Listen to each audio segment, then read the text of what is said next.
Hello, Iona College. Welcome back to the Sports Vault. I am your host with the most, Jersey Joe, coming with my partner, as always, Big Shot Rob. And Rob, I'm really excited to have the show going on today. It was a great weekend in sports. We've got a ton of stuff to talk about. Now, Rob, usually we started off and we go over each game by game, what we thought. But the main point I wanted to go over before we got into the individual matchups is just is there certain teams in the NFL that aren't as good as we thought at the beginning of the year? The main teams I'm talking about are the Patriots, the Packers, the Saints, and the 49ers. All four of these teams, you have the Patriots barely scraping by the Raiders. The Packers only put up 7 points against the Lions on the road. You have the 49ers who are now 1-2. Given they lost to a good Cardinals team. But I don't like what I've seen out of the 49ers. And the Saints, they won, but they really haven't had a really strong performance. So I'm going to go to you, Rob. Have we overvalued these teams at the start of the season, or is it just too early to panic right now? I think we've overvalued a couple teams, Joe. Drew Brees, everybody's expecting high numbers, but what it's coming to understanding is Drew Brees is getting older in age right now, and maybe that's why the Saints team isn't as explosive. Green Bay, when you look at them, Aaron Rodgers is their whole offense. He really doesn't have weapons that he usually used to have, like Donald Driver. It's just Jordy Nelson really out there. Eddie Lacy's not putting up that much production. And the 49ers, as we said last week, Colin Kaepernick is not the quarterback for them. Kaepernick cannot lead the team. Struggled greatly versus that Arizona defense last week. And the 49ers, they're going to have a really down year this year. I really see it happening. And I want to talk about the 49ers because out of all those teams, that's the one I'm the most concerned about. I think the Saints and the Patriots have shown you they have great, stable head coaches. The two quarterbacks there have won. They know what it takes to win. I'm not as worried about them. But the 49ers, I am really worried about. We talked a lot about it last year when that weird story came out about the 49ers were trying to trade Harbaugh to the Browns, and they just was not a lot of continuity between the GM for the 49ers, Trent Baalke, and the head coach of the 49ers, Harbaugh. And so I could never wrap my head around that. And now I pose this question to you, Rob. Is Harbaugh losing the locker room? I think he is, because after watching last night, we saw with Anquan Boldin, Joe, where him and Harbaugh just get into a grudge match right there on the bench. They're arguing like crazy. You see Boldin sitting with Michael Crabtree, and they're talking bad stuff, because I know that's what they're probably doing. And this team, I think he's lost them completely. But Harbaugh is a great coach. I think he could get them right back on the right track. But I don't know what is up with this team. If it's just that a lot of guys are so high up and they think they're so much better than everybody else. But this team is just out there. I don't know what exactly is going on. This team should be one of the best teams out there in the NFL. And these first 3 weeks, I have no understanding what is going on. They have just looked terrible to me in my eyes. Really? I mean, and the big thing is, I always say it, Colin Kaepernick production comes from the run game. When the run game is fluent and it's working well, Colin Kaepernick thrives. You haven't really seen Frank Gore really thriving so far. You've seen Carlos Hyde, he's looked nice, but Colin Kaepernick, his production comes from the run game. I really don't like what I've seen from him in the passing game, and I'm really worried about the 49ers. My dad was the first one who brought this. He posed that question to me, and I do think Harbaugh's losing the locker room slightly. I mean, this has been a really rough start. Arizona, I mean, and this is the thing too, Rob. The 49ers haven't scored in the fourth quarter in any of their games yet.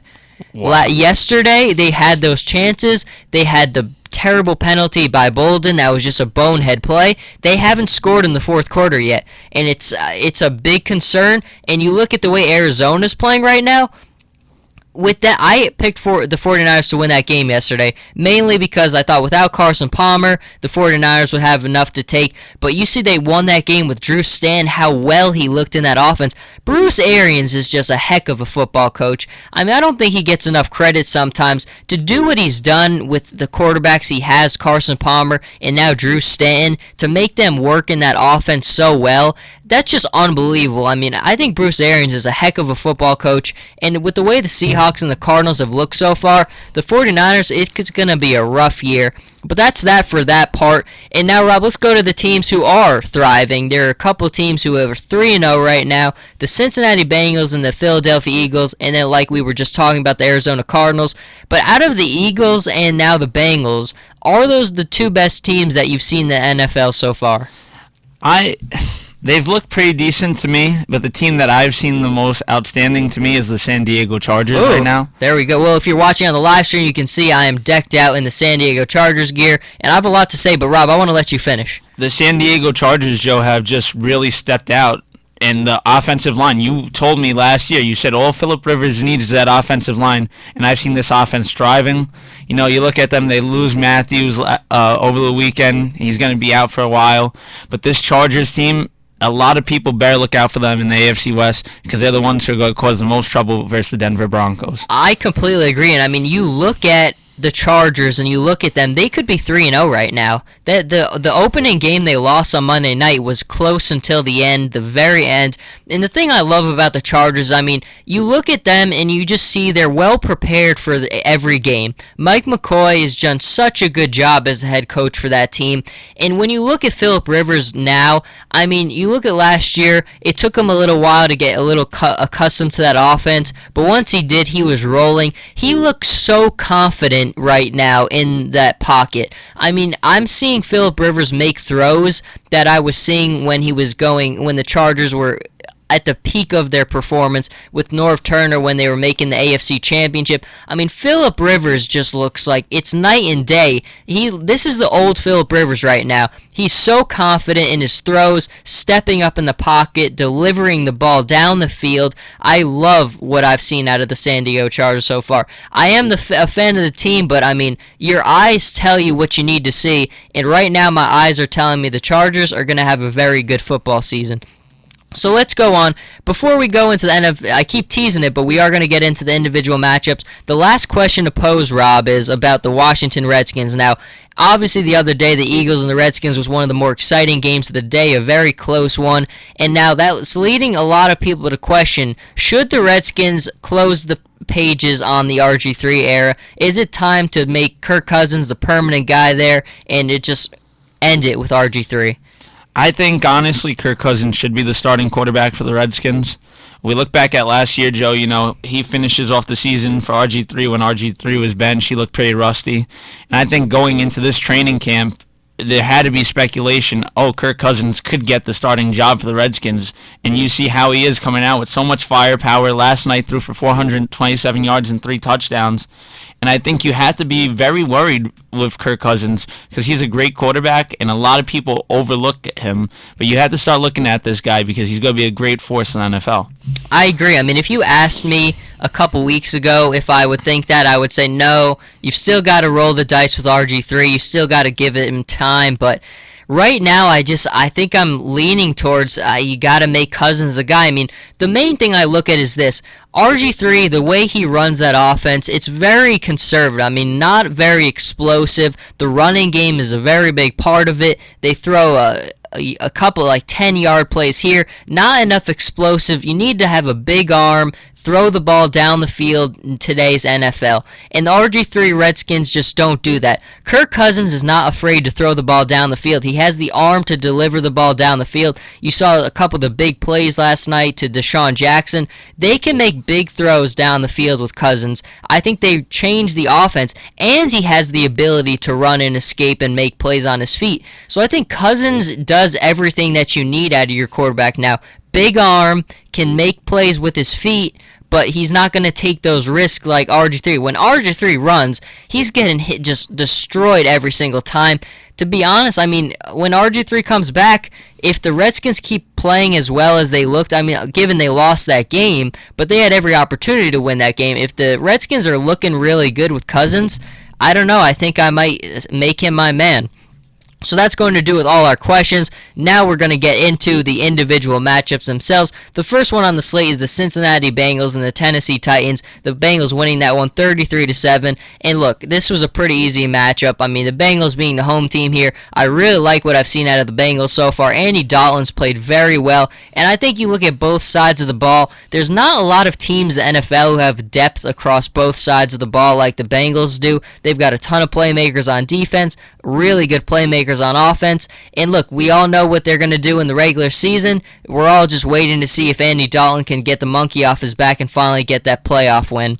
Yeah, huge win yesterday, Joe, for the Bengals.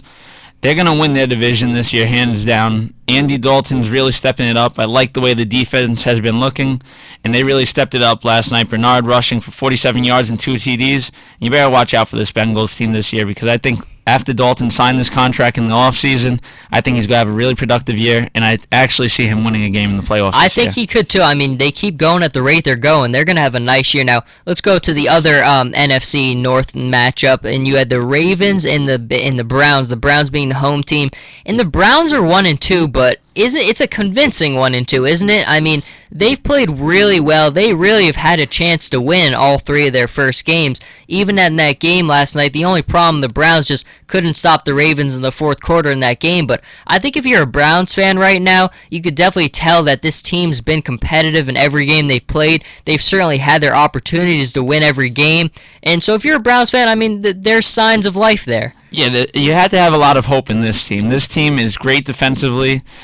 And I think with the problem with the Browns is we look back even last year where they lost games by 7 points, 3 points. They don't know how to close out. That's their problem. That's the only problem I see right now. This team has to learn to finish it off, close it out, and not let these teams come back in the games. And this Browns team, right now they should be about 3-0 right now in my eyes. I think that's a great point about finishing out games, and I think that's really citing how young this team is. I mean, they have a lot of young players on this team, and that's something that you'll learn, you'll get more accustomed to, but good point there on that one. Now let's go to the Dallas Cowboys and the St. Louis Rams. Now, this game was really interesting. I mean, the Cowboys were down 21-0 at one point. Coming back and winning that game was very big for them, but I mean, you just look at that defense still. I mean, Austin Davis just had a field day on that defense, and still, I mean, look, we've said it, the offense for the Cowboys are going to keep them in these games. They're going to help them win these games, but that defense is such a liability. The Cowboys will be playing in the Sunday night game next week and against Drew Brees, and Drew Brees is probably going to put up 10,000 yards against that defense again,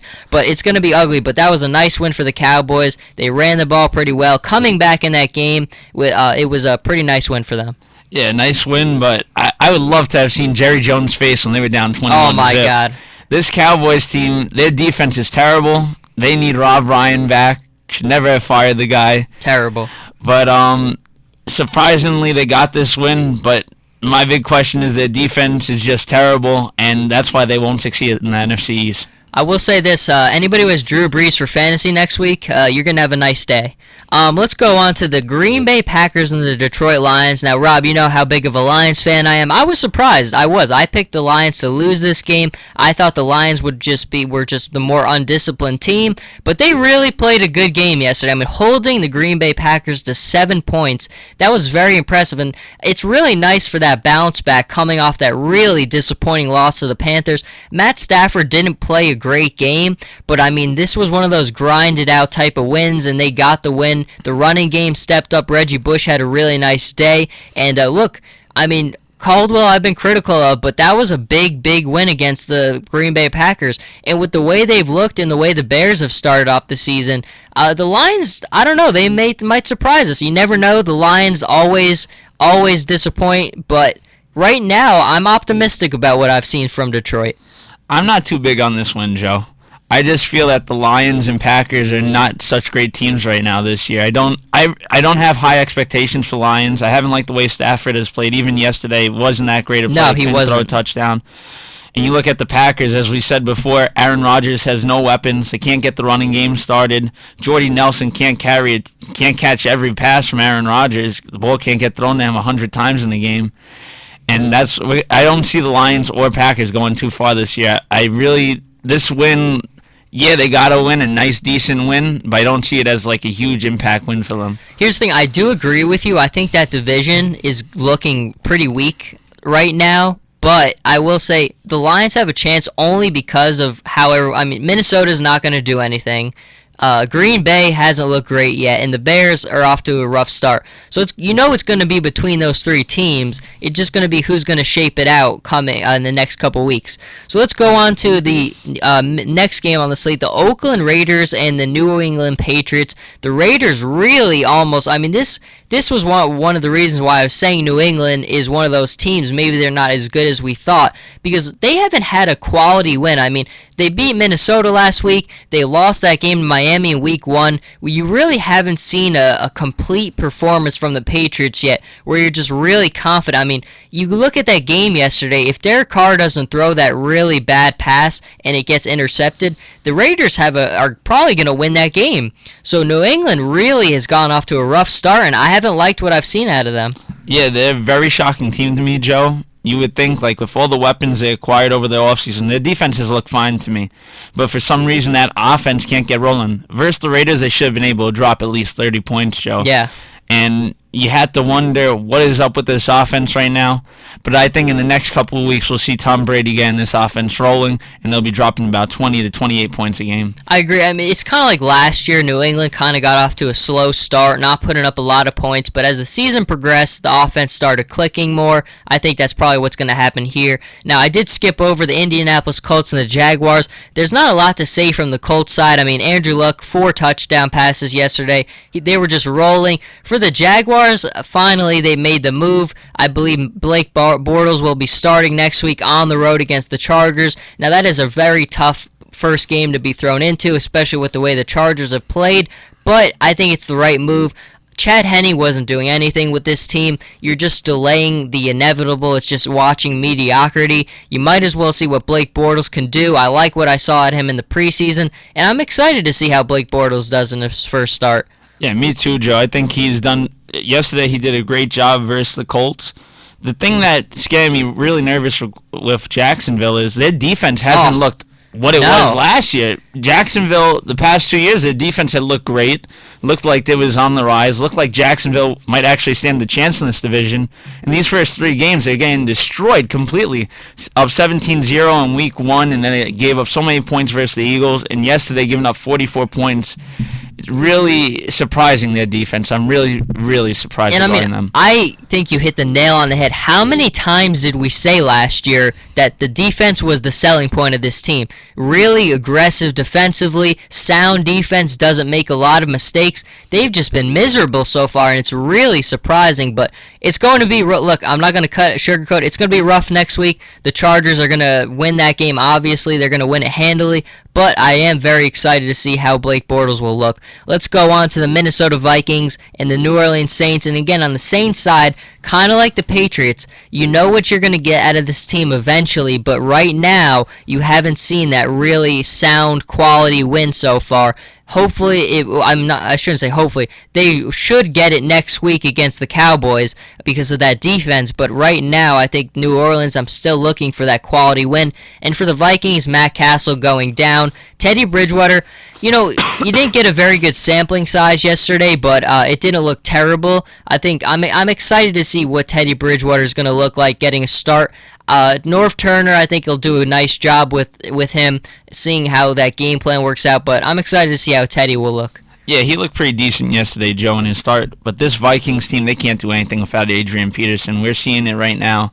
Adrian Peterson was the highlight of this team, and without him, they have nothing on offense. Very weak offense team. The Saints have to start rolling, though. Drew Brees has been playing pretty decent in my eyes. He's been very accurate with his passes, throwing for touchdowns, but they have to start rolling, being that Saints team that usually drops about 30 points a game.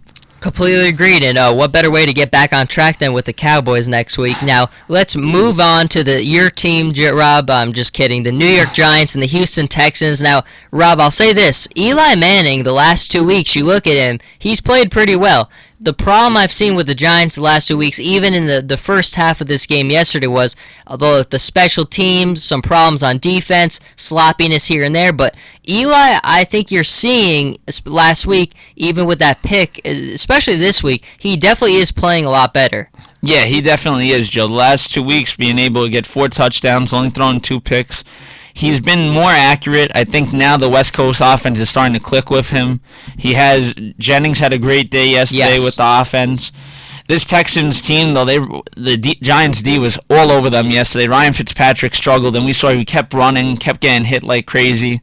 And this Giants team, Joe, I think they're going to start going right on the right edge right now. I agree. I mean, I think the big thing for the Giants is Rashad Jennings, how well he's run the ball, and I think that was a big absence for the Giants last year. They really, when David Wilson went down, I mean, things really never worked out in the running game for the Giants. I mean, they were just trying to salvage whatever they could from Peyton Hillis and guys like that. But this year, you see, Rashad Jennings has been really solid for that team. He's really opening up the passing game for Eli, giving Eli a little bit more of a room to work with. So I really like that from Rashad Jennings. And for the Giants, if they keep on moving, things might be looking up better for them. Now, going on, you have another game, the Washington Redskins and the Philadelphia Eagles. Now, Rob, I was a little critical of Nick Foles at the beginning of the season. I still wanted to see, is he a product of Chip Kelly's offensive systems, or can this guy really play? Can he handle it on his own? And based on the first 3 games, I mean, you look at the Eagles being down the way they were,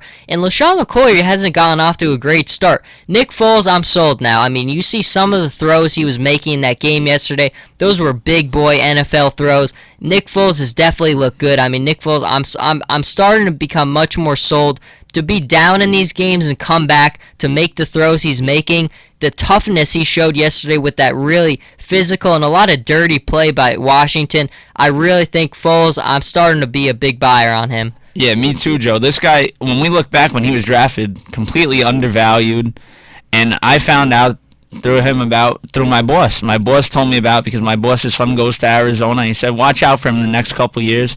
And Foles has just fit so well into Kelly's system.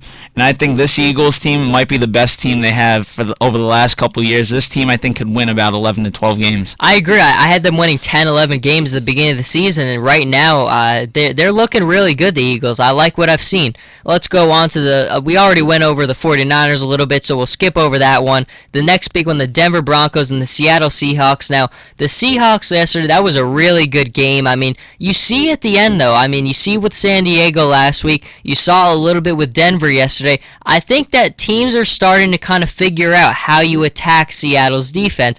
You see Richard Sherman, he's really been picked on the last couple of games. Gave up that 2-point conversion to Demaryius Thomas yesterday. I think that teams are really starting to figure it out against this Seahawks team. And, I mean, they did get the win. They went right down the field. Give Russell Wilson credit. I mean, he made some plays when he had to in that game. But I'm starting to think, I mean, teams are starting to throw the ball against this secondary. I don't know. I want to keep on seeing how teams adjust, but right now I'm a little weary of what the Seahawks secondary is looking like.